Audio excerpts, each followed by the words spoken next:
So everyone was celebrating in Canada that they abolished the carbon tax, the very illegal carbon tax that was put in by governments to tax the Canadian proper even further into oblivion. Everyone was celebrating, and I made a video to bring in the bad news. They're going to rename it.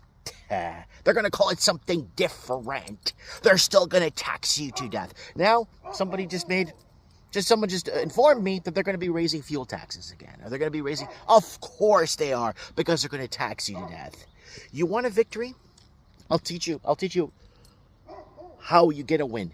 Everyone, whoa, we got to win. They're removing the flags from schools. They're removing books from the libraries that don't belong in our libraries. You want to win?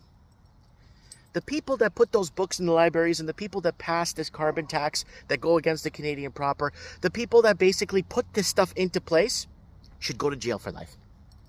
Then you got yourself a victory. What happens to these people?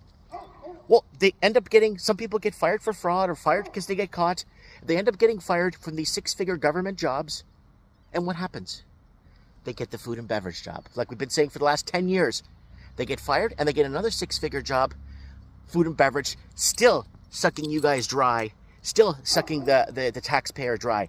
You want a victory? Oh, the carbon tax, Mike, we won. Why are you so bitter for? They're going to rename it. They're going to call it something else. Cities are going broke. We're competing with Chinese money laundering. What do you think is happening? Now cities are falling across Canada. All boroughs, all regions are going down and selling below cost. Why? Because it has to be 4 times your annual net income, not gross. You don't keep the tax money.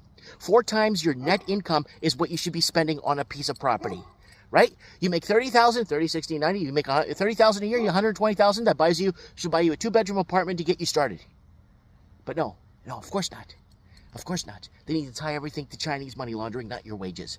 So message me when there's an 80% correction in the market, and then we could celebrate. Until then, it's all a scam.